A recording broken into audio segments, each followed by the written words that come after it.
Thanks. Good evening. If you haven't already silenced your cell phones, now would be a great time to do so. Thank you.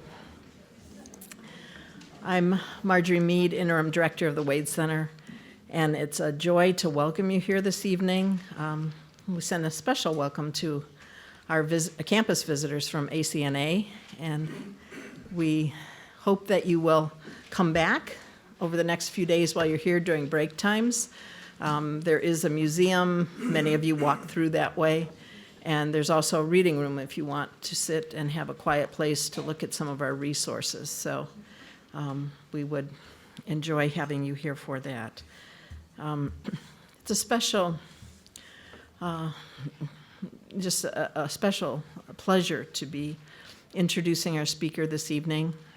Dr. Joel Heck is Professor of Theology at Concordia University Texas in Austin, where Joel teaches courses on the Old Testament as well as on C.S. Lewis and his life. Joel is a longtime friend of all of us here at the Wade Center. We've had the joy of having both Joel and his wife Cheryl here for a week or more every summer for almost a decade now, and I knew Joel before that as well. We're grateful for not only Joel's scholarship on Lewis, but also for the privilege of having both Joel and Cheryl become a valued part of our Wade Center community. Joel is the author or editor of 14 books, 4 of them on C.S. Lewis. That includes reprints of the Socratic Digest, and those are very interesting if you don't know about that. That was the record of publications relating to the Socratic Club at Oxford, which was a debating society where a woman by the name of Stella Aldwinkle got it going, and she would have a Christian and an atheist debate. So Joel will likely talk about that a little bit tonight, I don't know, but The Personal Heresy, another of Lewis's lesser-known works, but equally worthwhile. But Joel's magnum opus in many ways is his website, Chronologically Lewis, and that's something you can easily find online. If you're interested in Lewis's life, this is a comprehensive listing of daily events in the life of both C.S. Lewis and his older brother Warren. And Joel has pulled from a variety of resources in order to craft this and put this together. And that's very worthwhile and also very helpful. Scholars use it regularly, but it's very useful and enjoyable for just general readers of Lewis's works. Joel's currently at work on a book titled Nearness to Heaven, The Wide-Ranging Friendships of C.S. Lewis. And based on the table of contents, there's a lot of really wonderful things to come in that. So I'm looking forward to it, Joel. His most recent work, and the subject of his talk this evening, is From Atheism to Christianity, the Story of C.S. Lewis. Following Joel's talk, we'll have a brief Q&A time, and then there's also going to be a book table and an opportunity, some light refreshments and an opportunity to talk with Joel and have him sign his book if you'd like. So if you join me in welcoming Dr. Joel Heck.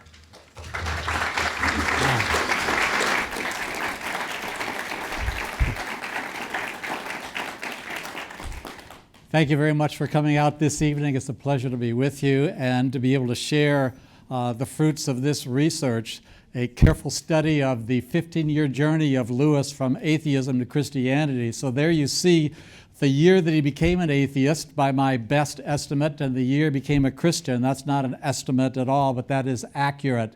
So we're going to work through this PowerPoint, 48 slides, and we've got about 45 minutes, 1 minute per slide, but just a very quick overview and a focus on what we're going to be dealing with. Born in 1898 on November 29th, died in 1963 on November 22nd, so he died just 1 week shy of his 65th birthday. He became an atheist in 1912 or 1913. We don't know exactly for certain, but he says he was 14 years of age when he became an atheist, and he remembers at least that much. Hopefully it's accurate. He became a Christian in September of 1931, and so the focus of this talk as well as the book is the 15-year journey from atheism back to the Christian faith, which was set up by his adoption of atheist when he was a student at Cherbourg House between 1911 and 1913.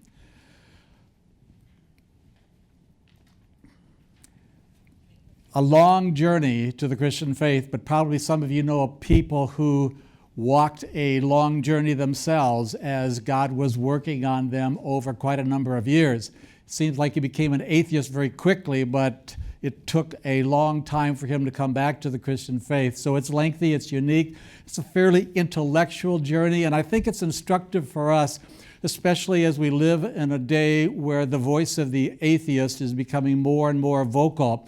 And I believe we can learn a few things about relating to atheists from the story of Lewis himself. So maybe we can identify with some of it. I certainly can, and we can recognize in different parts of his journey the experiences of other people, why they adopted atheism, and what sorts of arguments were instructive and powerful in Lewis's life that caused him to come back to the Christian faith. Ultimately, of course, it's the Holy Spirit that does that type of work, but there are various factors along the way, and we're going to rehearse some of those this evening. So Lewis, as you know, grew up in a nominally Christian family. I'm going to wander a little bit here just so that I don't end up blocking the view of the same people during the entire period of time. Grew up in this nominally Christian family in Belfast, Northern Ireland. His childhood lacked the nurture of faith by adults, even though his parents were both members of the Church of Ireland, which was part of the Church of England. Yet that personal dimension to the faith seems to have been largely lacking. Warren Lewis, years later, talked about their childhood and said that they were fed on the dry husks of religion. A good description of what went through their lives and their experiences. C.S. Lewis himself, in those early years, says this, which is rather striking in view of the fact that most of us know him as a rather gregarious sort of person who could talk to anybody, the low and the high and everybody in between. My real life, or what memory reports as my real life, was increasingly one of solitude. So his early teens were a time when he became an atheist, but just before that he experienced genuine Christianity. During that first year at Cherbourg House, just before he went to Malvern College, he met genuine Christians. He says he believed the doctrines of the Christian faith, and he tried to live seriously according to the Christian faith and had conversations about that. But in the next year, he adopted atheism, partly because he lacked spiritual guidance, as is reflected in this very, very famous quotation that a lot of you have read probably many times. He says, "I thought I saw how stories of this kind, like The Lion, the Witch, and the Wardrobe, could steal past a certain inhibition which had paralyzed much of my own religion in childhood." So he's describing a childhood, or remembering a childhood, where religion for him was a paralyzing topic. Why did one find it so hard to feel as one was told one ought to feel about God or about the sufferings of Christ? I thought the chief reason was that one was told one ought to. The whole subject was associated with lowered voices, almost as if it were something medical. But supposing that by casting these things into an imaginary world, stripping them of their stained glass and Sunday school associations, I should have a graphic on here to pull this off, or cover this one up, I suppose, right at this very moment. But one that could make them for the first time appear in their real potency. Could one not thus steal past those watchful dragons? I thought one could. And so one of the results of his childhood experience was that he wanted to prevent a similar paralysis in the childhood of many, many other people.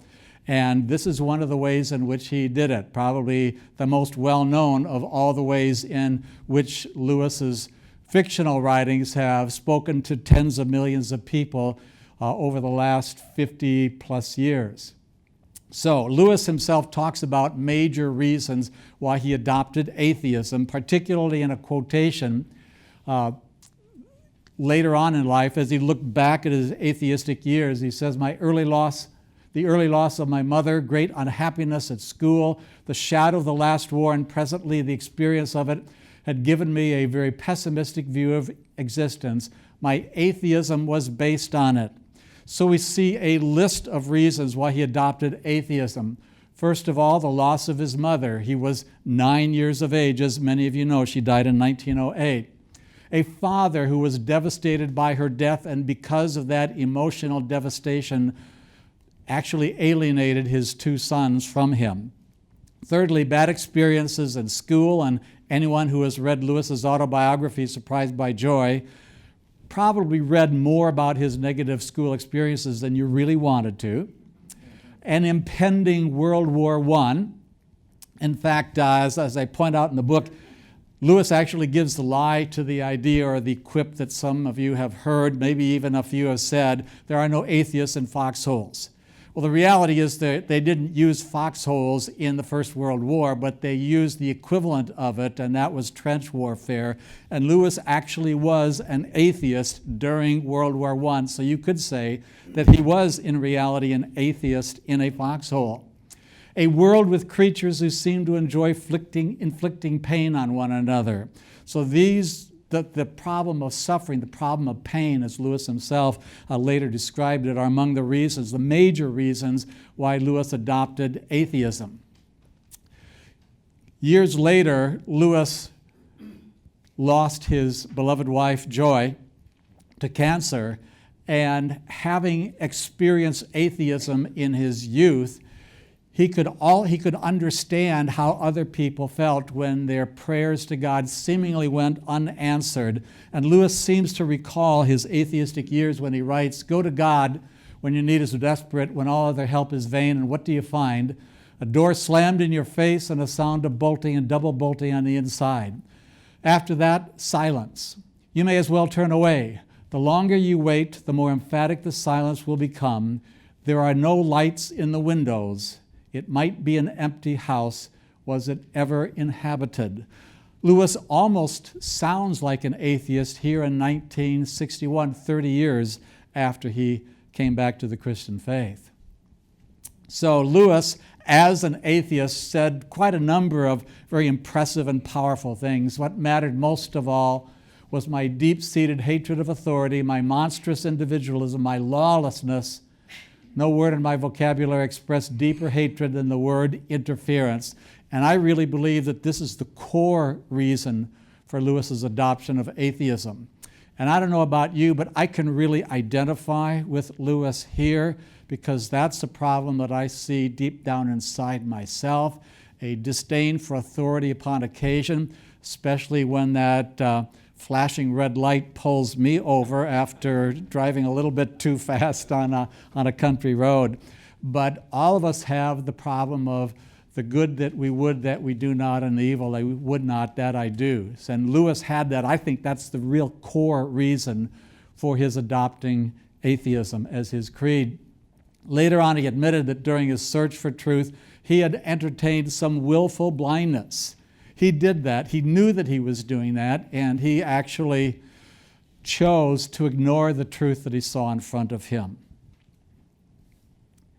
Lewis later on talked about atheism quite a number of places, and I've been able to compile a lot of the different quotations where Lewis says significant things about atheism, and you have a lot of them on that handout. If you picked up a handout when you came in, I not only give you a brief outline of his life up at the top, but I also have quite a number of quotations from Lewis himself on the bottom 2/3 of that page. As a 17-year-old, he said to his lifelong friend Arthur Greaves, "All religions, that is, all mythologies, to give them their proper name, are merely man's own invention. Christ as much as Loki."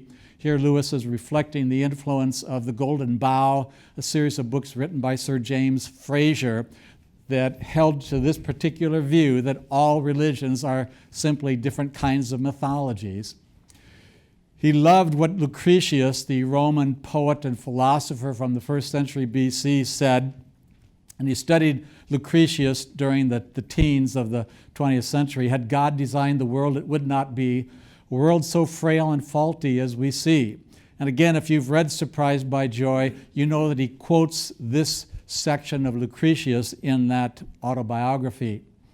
And then in 1921, in the midst of his atheistic years, he writes to his brother Warren, who was serving at that time with the military in the Royal Army Service Corps.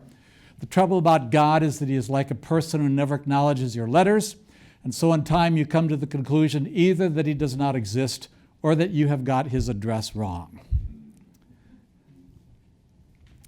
So in 1919, Lewis's first book, Spirits in Bondage, was published, a collection of poems, and he describes this collection of poems to his friend Arthur Greaves this way, mainly strung around the idea that nature is wholly diabolical and malevolent, and that God, if he exists, is outside of and in opposition to the cosmic arrangements. So interesting that he complains about a God that he does not believe in, and thereby reflects, I think, one of the major features of most atheists today, and that is an ambivalence, denying that God exists and yet adopting a creed that by the very name of it is a denial of a particular truth. Atheism is more what they're against than what they are for. So this is another thing that I learned from Lewis and reading Lewis, and that is the relief of atheism. There are emotional experiences that atheists have when they adopt atheism.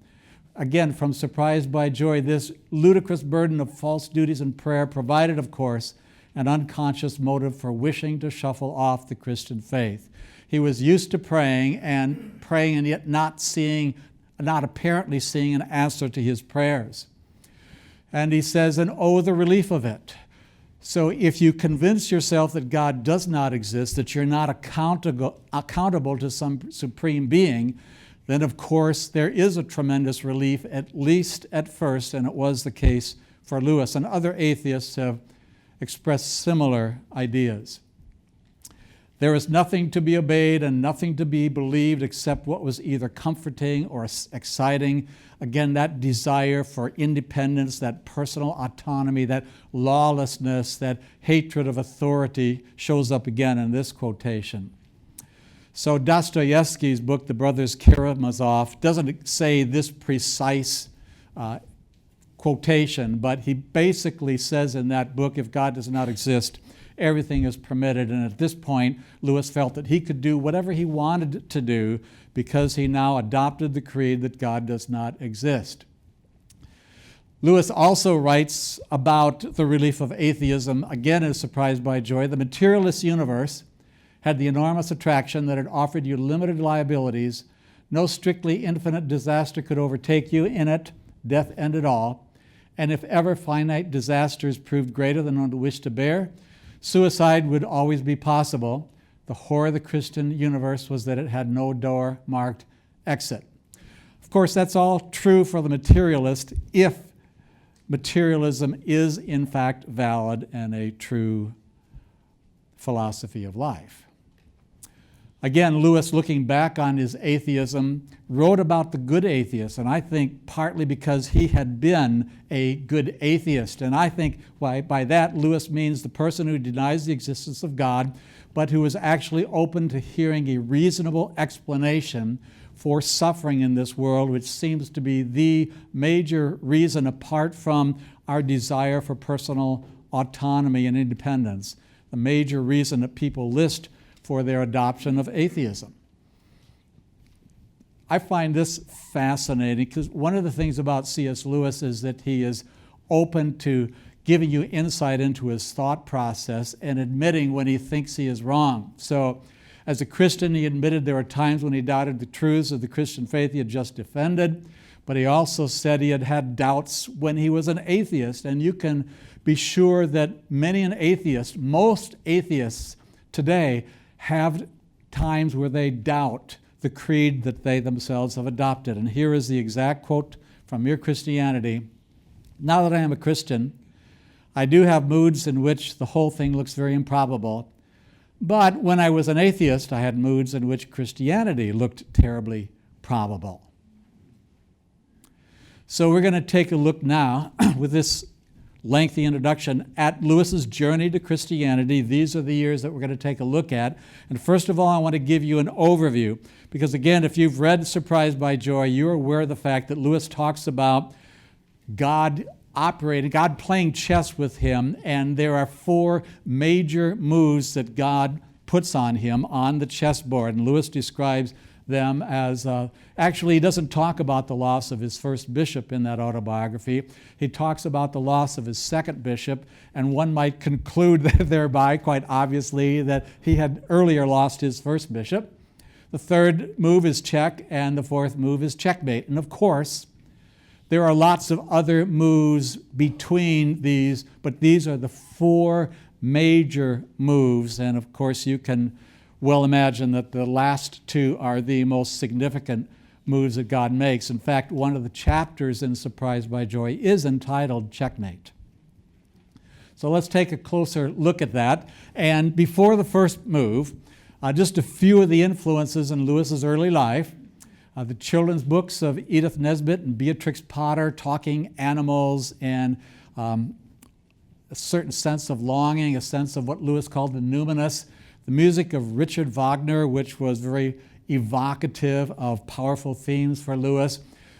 W.B. Yeats' poetry, especially after he met the poetry of Yeats in 1914, and a few years later actually got to meet Yeats on two different occasions after Yeats had moved to Oxford in the late, about 1919. The captivating novels of William Morris, especially The Well at the World's End, that created for Lewis a sense of longing, and he called that longing, that sense of desire, joy with a capital J, not to be confused with one of the fruits of the Spirit in Galatians 5. So he meets Morris, or discovers the novels of Morris in 1914. He loved the King Arthur stories of Sir Thomas Malory. He loved the world of nature that Arthur Greaves especially exposed him to. He thought nature was beautiful and yet cruel, and so he says, how can it be so beautiful and also so cruel, wasteful, and futile? So there's a certain ambivalence there. He loves nature, and yet he sees there's something wrong with nature, reflecting both the Christian doctrines of creation and the doctrine of the fall right in that statement. So the journey begins, and Lewis himself identifies the beginning of that journey with the discovery of George MacDonald's fairy romance, Phantastes. He picks up a copy of that at the Leatherhead train station on March 4th, 1916, and he says that that book baptized his imagination, started using his imagination for something new, something different, and began his journey back to the Christian faith. He read the poet William Wordsworth in 1918 for the first time, and Wordsworth helped to evoke, again, this sense of joy and longing. He read Chesterton while recovering from war wounds in an Army hospital in 1918, and read a lot of Chesterton over the next decade, especially I'm drawing a blank on the name of The Everlasting Man. About 1926 that he read that book. He read Henri Bergson in 1918, a French philosopher who taught him that the created world gives evidence of some sense of purpose. There is some designer behind this design. And all the other authors that we mentioned a little bit earlier. So already an atheist, because he became an atheist either in late 1912 or the first few months of 1913. He returned to Oxford University, resolved to be a materialist who believed in atoms and evolution and military service. Again, those are his words. Unfortunately for him, God had a few traps laid for him, and a lot of his early friends at Oxford University were Christians. Neville Coghill was the best read man among those studying English literature with him, and he was one of those. Many of the authors that he read were Christian, and some of you recall him stating that the atheist authors that he read, that he should have gravitated to, seemed a bit thin. His good friends Owen Barfield and Cecil Harwood adopted anthroposophy in 1923, which is not a Christian approach to life, but it is a belief in the supernatural.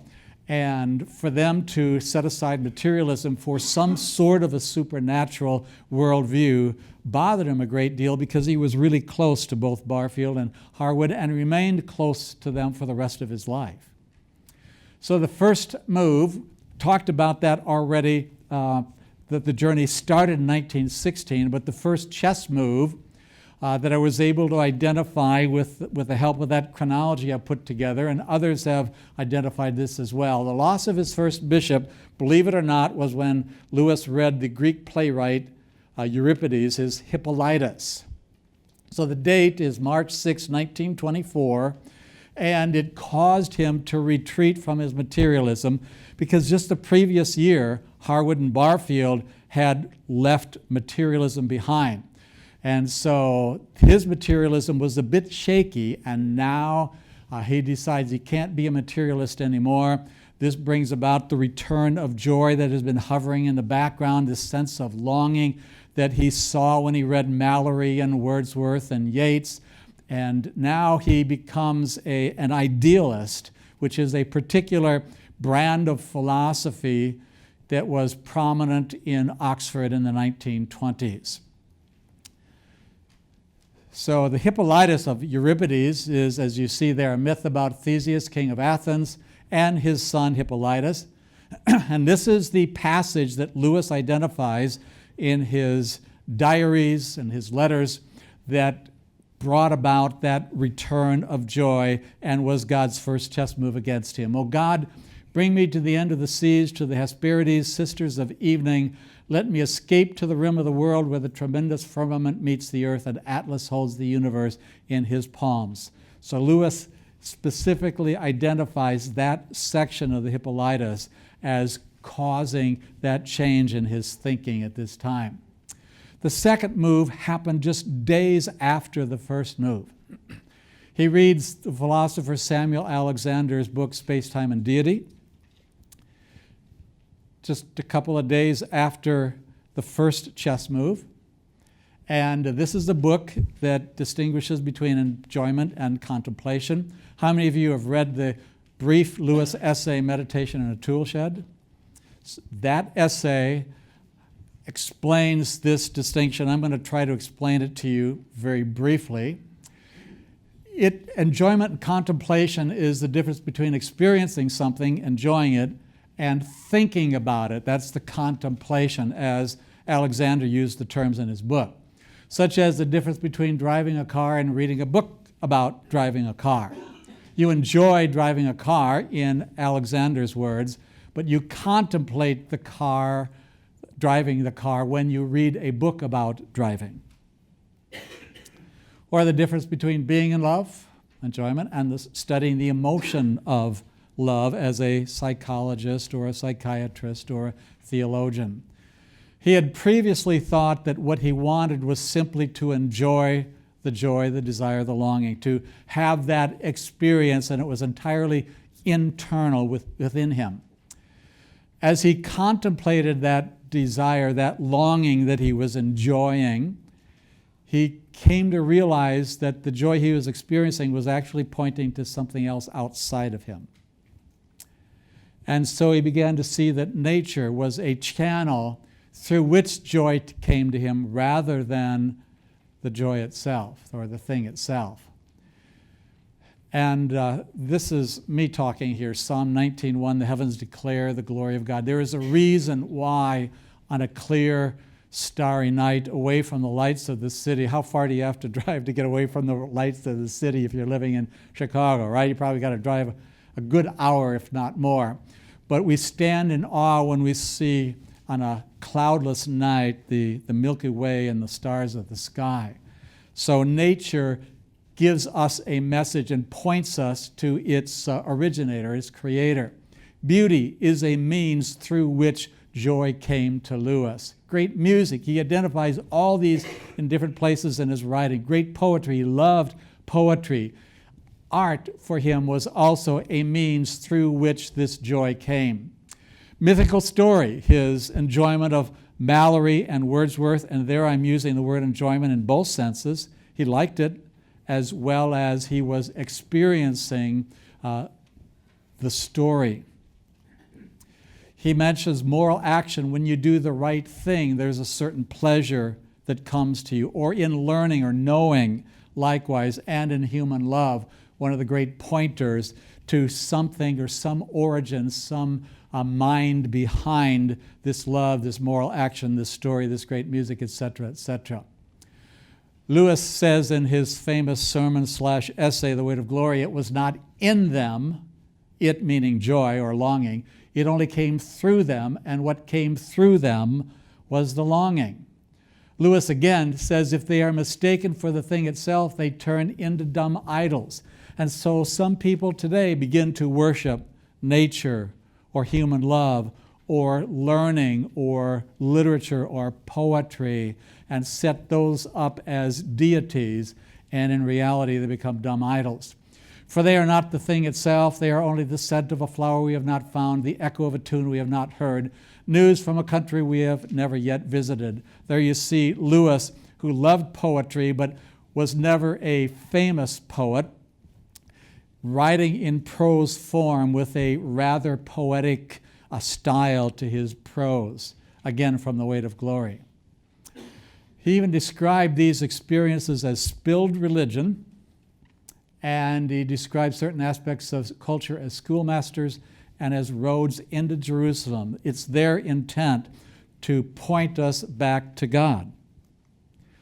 So he began to ask, after this second move that God put on him, to what does joy point? He was no longer searching for that state of mind, that emotional experience, something happening inside of him, but now he's looking for something outside of him.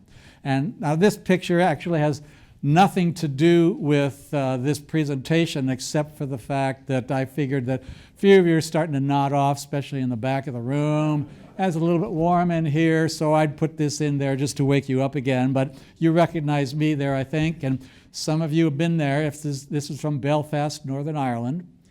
This is the statuary that was erected on the centenary of Lewis's birth, just outside the Hollywood Road Library, and you can guess, I think, what this is commemorating, right?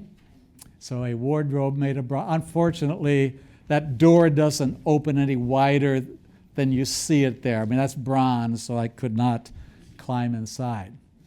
Okay, so between the second and the third moves, so we had the first two moves happening within a couple of days of one another, and before the third move comes, because the third and fourth moves I date to the year 1930, so there are 6 years in between the second and the third year.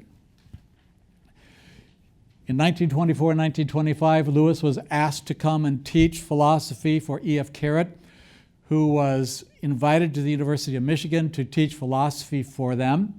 He was forced to teach idealism, which he essentially adopted earlier that year, which believes that there is a mind behind the universe, but not a personal God, and idealists called this mind the absolute. In 1925, he became a faculty member of Magdalen College in Oxford, and by August of that year, a lot of things are happening in his mind. He had set aside the evolutionism of Charles Darwin and Herbert Spencer as based on a foundation of sand of gigantic and irreconcilable contradictions an inch below the surface. This is August 14, 1925. It's in one of his letters to his father. So you can find it in Collected Letters, Volume 1. Now we are in 1926. Lewis writes in his autobiography, I had not long finished The Everlasting Man when something far more alarming happened to me. Early in 1926, the hardest boiled of all the atheists I ever knew sat in my room on the other side of the fire and remarked that the evidence for the historicity of the Gospels was surprisingly good. This is the date, as we look at Surprised by Joy, where he doesn't mention T.D. Weldon, but we look at his diary, which does. We can narrow it down, or he can identify the precise date where Weldon says rum thing, all that stuff of Fraser. This is Sir James Fraser, the author of The Golden Bough that Lewis read early on, about the dying God, rum thing. It almost looks as if it had really happened once. So Fraser is identifying the story of the resurrection in the Gospels as having surprisingly good historical foundation. And so Lewis then writes in Surprised by Joy, to understand the shattering impact of it, you would need to know the man who has certainly never since shown any interest in Christianity. If he, the cynic of cynics, the toughest of the toughs, were not, as I would still have put it, safe, where could I turn? Was there then no escape? So just like Harwood and Barfield adopting anthroposophy, so also this comment from a hostile source that the story of the resurrection of Jesus of Nazareth was surprisingly well-founded in history had a profound impact on C.S. Lewis. So Lewis goes back and re-examines the New Testament Gospels, especially the Gospel of John, his favorite, and most people's favorite, I think. In the mid to late 1920s, it started earlier, about 1923, but he has this dialogue that's sometimes oral and sometimes in letters with Owen Barfield about the role of the imagination in discovering truth. A few years later, Albert Lewis dies, September 25th, 1929. And remember that their father's emotional reaction to the death of his wife, which would be true of almost anyone, but his inability to cope with that ended up alienating his sons. And so the two brothers treated their father really horribly. The things they said in writing letters to one another and sometimes to his face were very, very disrespectful.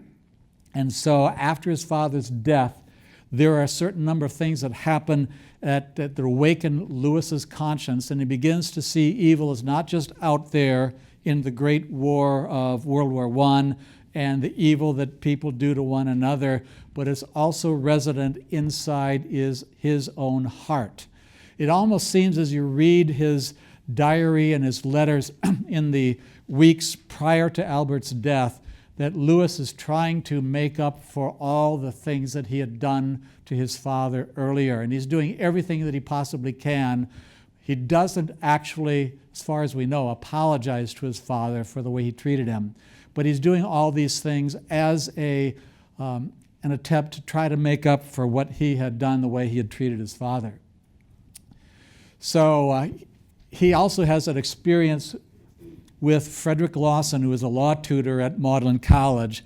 And he ends up going with Lawson to visit Lawson's father, who is living in a cottage, and he sees how lovingly and gently Lawson treats his father, and he compares that in his own mind with the way that he treated his father, and he realizes that he really doesn't measure up, and he had really been guilty of tremendous disrespect to his father. The Zoo of Lust, some of you recall that phrase appearing in Surprised by Joy. It's in the fall of 1929, probably. Sometime during those few months after his father's death, he takes a look inside, and he sees inside himself all kinds of shortcomings, sins, what he calls a zoo of lust, his pride, which he later on calls his own besetting sin. And especially in January of 1930, he experiences that as well. He would write later on in Mere Christianity that spiritual sins are far worse than sins of the flesh, and state that a prostitute might be far closer to heaven than a self-righteous prig who regularly attends church. That's Lewis. That's not me, that's Lewis. He actually says that, and so some of us can take some comfort in that. Maybe all of us can in a certain sense, or actually feel rebuked by the statement that Lewis makes, that the sins of the flesh are not worse than the sins of the soul. At any rate, probably also in January 1930, Lewis writes about an experience he has that he describes as unbuckling. I was going up Headington Hill on the top of a bus. He said he comes to the realization that he was holding something at bay, and he had the choice of either letting go or not. And he has this option of taking the armor off or keeping it on, and he chooses to unbuckle the armor. He calls it a completely free choice, but says, in a sense, there was nothing else I could do. And then he describes himself as melting at the imaginative level. And remember, he's having this this battle, this verbal battle with Owen Barfield about the role of imagination, and this opens up another door to his imagination. So I compare this to the decision to apologize or stand by my ground when I know I'm wrong.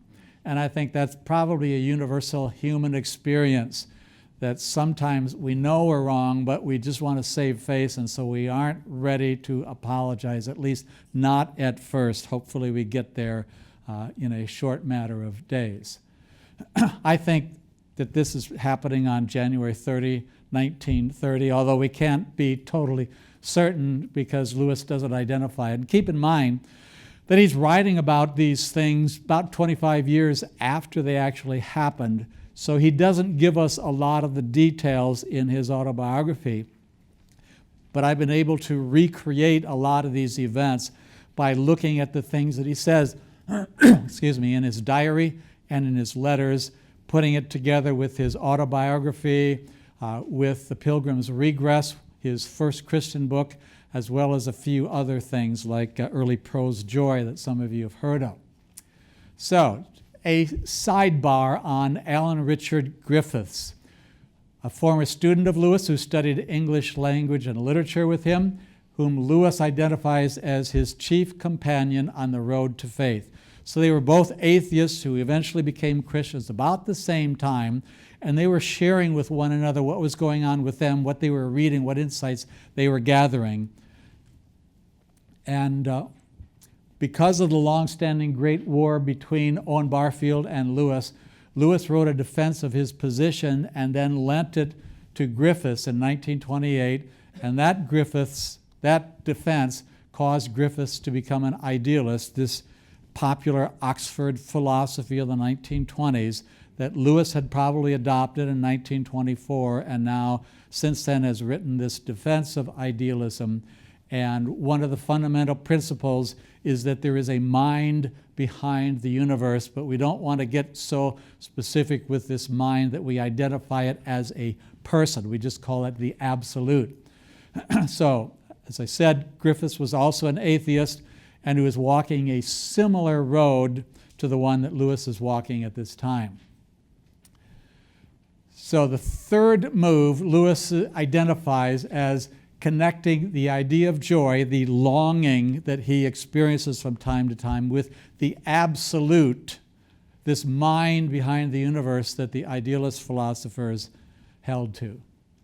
I think it happened on or about February 3, 1930, and it's largely because of this quotation in a letter that Lewis writes to Owen Barfield. Terrible things are happening to me. The spirit, which is one of the terms for the absolute, or real I, is showing an alarming tendency to become much more personal and is taking the offensive and behaving just like God. You'd better come on Monday at the latest, or I may have entered a monastery.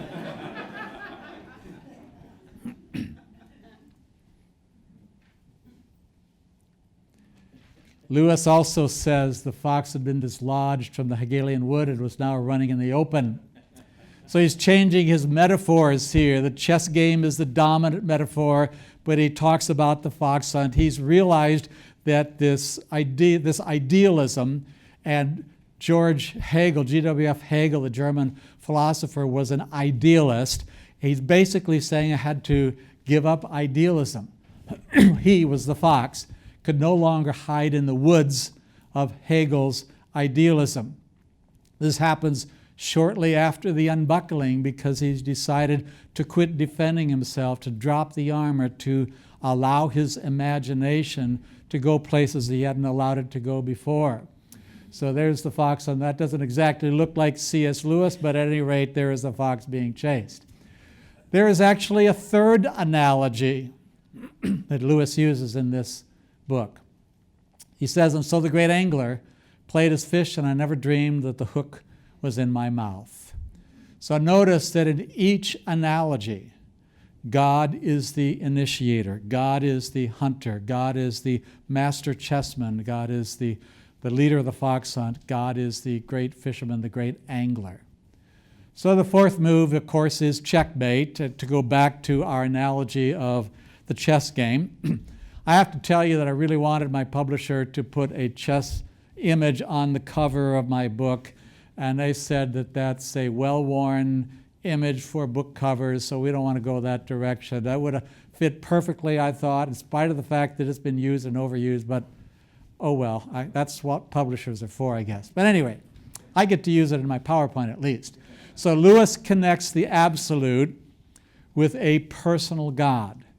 He realizes that idealism has a flaw in talking only about a mind or the absolute. Early June 1930, because Lewis says in that document, Early Prose Joy, that I mentioned earlier, that the same year and the same month that he became a Christian, he says, I learned an art which I had been trying to learn since boyhood. I learned how to dive. And if any of you have ever seen the movie Shadowlands, and I'm sure a lot of you have, you know that the idea of diving is a prominent metaphor used in that movie that Lewis used as an analogy for believing. So this is what Lewis later on said about idealism, a philosophy that enabled one to get all the conveniences of theism without believing in God. The absolute was impersonal and therefore expected nothing. The emotion that went with all this was certainly religious, but this was a religion that cost nothing. We could talk religiously about the absolute, but there was no danger of its doing anything about us. There was nothing to fear, better still, nothing to obey. And part of me sort of likes that. Nothing to fear, nothing to obey. I can be my own man and do what I want to do, which is, again, that desire for personal autonomy. And my watered Hegelianism, his idealist philosophy, wouldn't serve for tutorial purposes. A tutor, if you're going to teach things, you have to make things clear. So, probably the most famous quote in the entire autobiography of Lewis, and maybe in all of the writings of Lewis, you must picture me alone in that room in Magdalen night after night, feeling whenever my mind lifted even for a second from my work, the steady, unrelenting approach of him whom I so earnestly desired not to meet.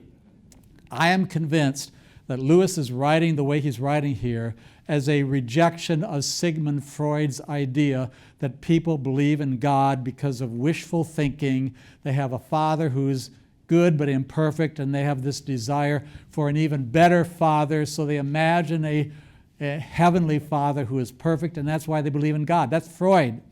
Lewis is exactly the opposite. He's hoping that there isn't a God. He's trying to avoid him, whom I so earnestly desired not to meet. That which I greatly feared had at last come upon me. In the Trinity term of 1929, that's what he says in his book. We now know it was really 1930. Alistair McGrath and Andrew Lazo have made that pretty clear. I gave in and admitted that God was God and knelt and prayed. Perhaps that night the most dejected and reluctant convert in all England. Again, not doing it because he was wishfully hoping for a perfect father figure. I did not then see what is now the most shining and obvious thing, the divine humility which will accept a convert even on such terms. The prodigal son at least walked home on his own feet. But who can duly adore that love which will open the high gates to a prodigal who is brought in kicking, struggling, resentful, and darting his eyes in every direction for a chance of escape? Lewis had become a theist, probably in the first 6 days of June 1930. A year and a quarter later, J.R. Tolkien, Hugo Dyson, and C.S. Lewis have this midnight conversation. There's the date.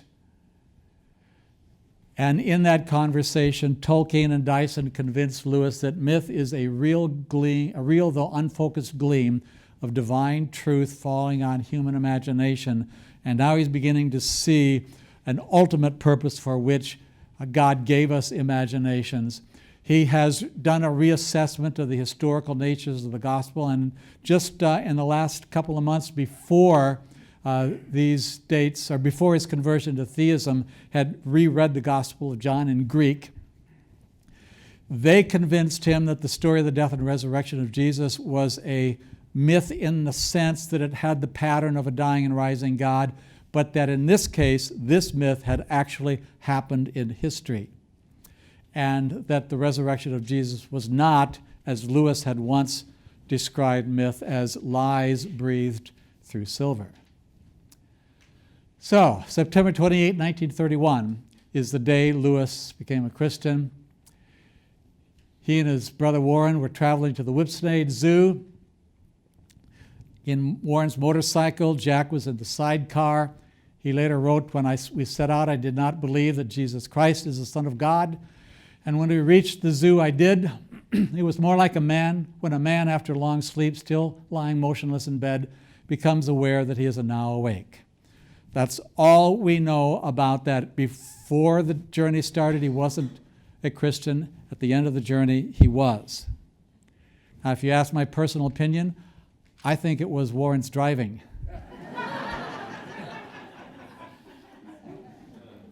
But maybe not. At any rate, he may have come to the realization that he had to place some faith in his brother's driving as he's sitting a lot closer to the side of the road, and they're zipping along to the Whipsnade Zoo northeast of Oxford. But something's going on here. At the end of the journey, he believes that Jesus is the Son of God. So, summary, Lewis's reasons for atheism were genuine, though with some willful blindness. He expressed uncertainty about his atheism, especially during the atheistic period in his life.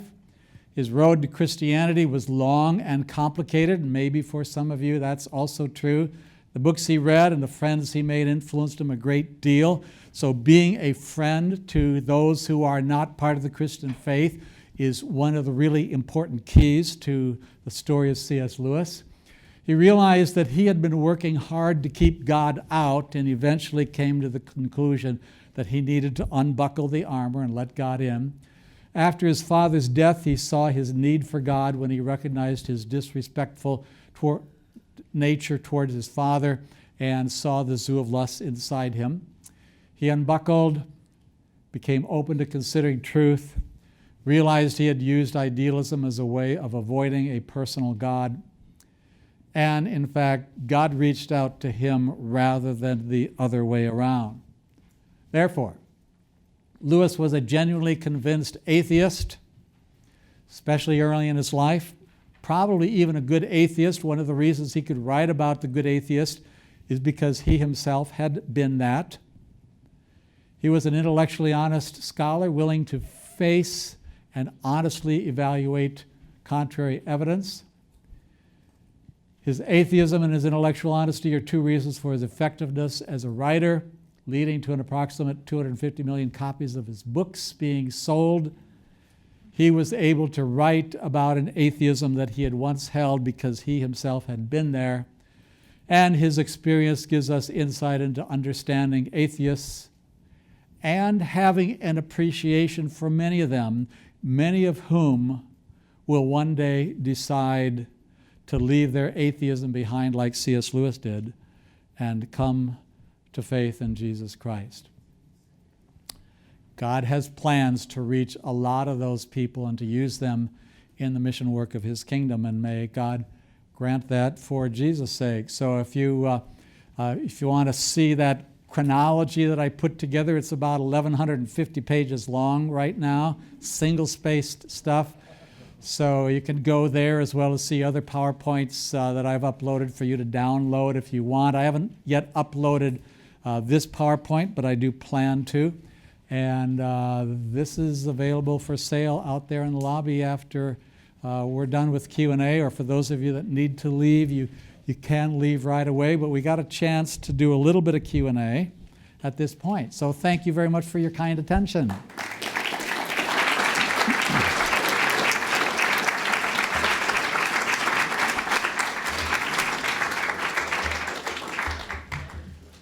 Thank you, Joel. One thing that came to mind in listening to you, and you alluded to it in the quotations, but if you're well read in Lewis, certainly this will inspire you to go back and reread things, I'm sure. But one thing that especially those of you in parish ministry may find very helpful is taking a closer look at Lewis's letters. He often used in his letters, he's giving advice to people, giving counsel, serving not in a way that he would have put a label on it, but as a spiritual director, certainly through those letters.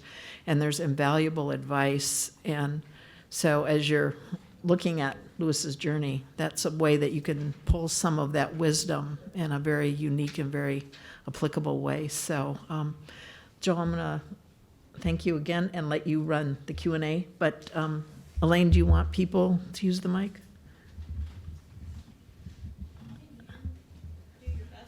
I can repeat. Okay. Since we're recording this, I'll repeat the questions in particular as they come to me. You may have to remind me. Yes, question right here. Could you explain the cover? The cover, yes. Well, that's Lewis and Aslan walking side by side. They're on this journey, a long journey. They're in the woods. He's trying to escape from the Hegelian wood of idealism, I think. I think that's what the artist had in mind. I'm not sure about the stair step behind there, but I think that's what the artist had in mind. It's a 15-year journey, so I would assume that the journey goes a long way down the road from there. Yes?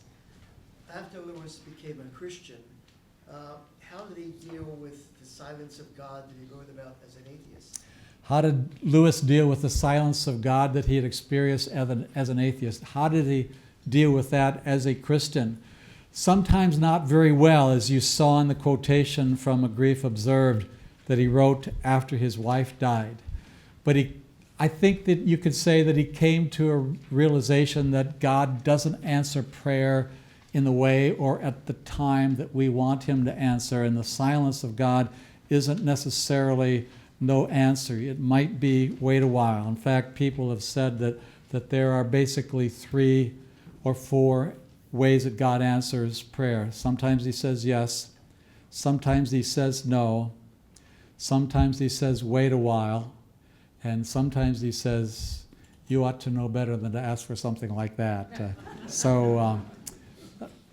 That's simply drawing on Lewis broadly rather than referring to some specific quotation other than the one that from A Grief Observed. But if you read that entire very brief little book after the death of his wife, you see him going through stages describing God as an unanswering God, that he isn't hearing my prayer.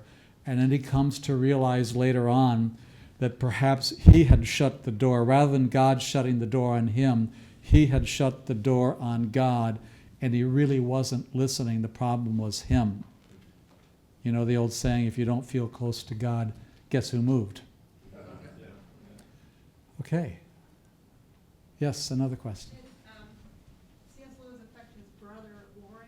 Did Warren follow along in his pattern? Did C.S. Lewis affect his brother? The 2 men were atheists at about the same time, and they both came back to the Christian faith at about the same time. In fact, both of them attended communion in their respective places on the same Christmas day. I believe this is 1931, if I remember correctly. Do you know, is that 1931, Christmas Day 1931? Lewis attended communion for the first time in a long time, and Warren, in his military career, I think he's in China at this time, also attended communion. So they were in constant communication. If you read Lewis's letters to his brother or Warren's letters to C.S. Lewis, they wrote really long letters, sometimes going months at a time without writing to one another. So they were constantly writing to one another about what was going on in their minds, what things they were reading.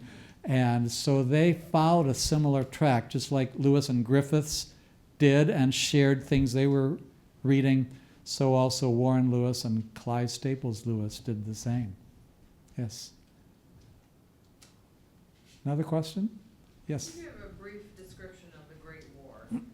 What were they warring about? And I mean, I kind of know, but not. A brief description of the Great War between Barfield and Lewis. Basically. Well, you've asked a philosophical question of a non-philosopher. Now, if there was somebody like Adam Barkman or Rob Coons here as a philosopher to answer the question, Angus Manouge, I'd turn it over to him as quick as possible. But I put in the PowerPoint that it was about the role of myth and the imagination in the mind. And Barfield thought that it not only conveyed truth, but it valid truth. And Lewis thought that it conveyed truth, but truth that wasn't of much use whatsoever. So to read some of the letters and the statements that the two men write, you almost need to be a professional philosopher to understand them. So for me, as a non-philosopher, to paraphrase or summarize what those two guys wrote in their letters and documents is almost an impossible task. That's about the best I can do, but it was influential. And in fact, Barfield wrote a fairy tale himself, probably exemplifying some of his ideas. I think it's called The Silver Trumpet, and it was published in about 1926, and Lewis read it a couple of years earlier than that. And it's a delightful story for children, and it uses Barfield's imagination to convey truth in a lot of ways that Lewis picks up on, and uses some of the themes in Barfield's story a little bit later on in some of the poetry that he writes. So I dodged that question a little bit, but mainly because I don't really understand that dialogue between the two men. Yes? You mentioned a document like Early Prose Joy. What were you referring to? Early Prose Joy was an early attempt on Lewis's part to write an autobiography. Was written in about 1930, and the Wade Center's own publication, 7, published an annotated version of that Andrew Lazo put together. So it's not a lengthy volume. I don't know how many, maybe 5,000 to 10,000 words. It's relatively brief. If you read Surprised by Joy and then you read this, you see Lewis grew a lot as a writer between Early Prose Joy and Surprised by Joy some 25 years later. But there's some insights in that document, and I don't know which issue of 7 it's from, but if you buy them all, you'll be sure to have it. So that's what Early Prose Joy is. Yes? How did his faith affect his writings, stories, fairy tales he wrote? How did Lewis's Christian faith affect his writing? Very, very powerfully. Lewis says his Christian faith gave him something to write about. I mean, all of life for us, it was for Lewis, and is for everybody, it was a story of challenge and accomplishment, or setback and working through the setback to success. It's pain and suffering, and then getting through the challenge of pain and suffering to health again. It's death and resurrection over and over again, either literally in the case of Jesus and Aslan, or figuratively whenever we face some sort of a challenge at Wheaton College. It might be final exams at the end of a semester, but we get through those challenges, those difficulties, and get to the other side of it. So Lewis saw those themes and saw how God had prepared him for his Christian life. And the first book that he wrote after his conversion to Christianity is an autobiography, an allegorical autobiography of his conversion story, this Pilgrim's Regress, where instead of the Pilgrim's Progress, he sees himself searching for something and then coming back to what he had left behind in the first place. But he once said, all of my books are evangelistic. And so everything he wrote, in a certain sense, after coming to faith, was written with the intent of baptizing other people's imagination, or offering an apologetic to the Christian faith, like he does in Mere Christianity, that was originally 4 different series of BBC broadcasts. So probably his technical writings in the field of English literature was less so, but even there, I mean, he does say all of his books are evangelistic. So yeah, powerfully changed the way he wrote and what he wrote about. Thank you for that question. Yes, one more question. Yes, how did his faith journey affect the evangelism of the others in the Inklings? How did Lewis's faith journey affect the evangelism of others in the Inklings? Well, all of the Inklings, as far as we know, were Christians. Even Owen Barfield, who wasn't a Christian when he adopted anthroposophy, was later on baptized and brought into the Christian faith. Now, there are some who question whether or not he truly became a Christian. I don't know. But the Inklings were a group of Oxford academics and some of their friends who were Christian and who were writers and who gathered together for fellowship and to read to one another works that they were in the process of writing in order to get some professional critique from others. So in a certain sense, you almost had to be Christian to want to be a part of the Inklings or to be allowed to be within them. So there weren't other Inklings that came to the Christian faith after Lewis because they were probably all Christians when they joined the group. Yes. Thank you for that question and for all the others. Are there other questions? We do have refreshments out in the lobby and copies of the book if you're interested in it. And it does sell for $15. It's the publisher's copy, so there's no postage, no shipping involved in that. So they'll be out there at one of the tables there. So I think we'll conclude it at this time, shall we?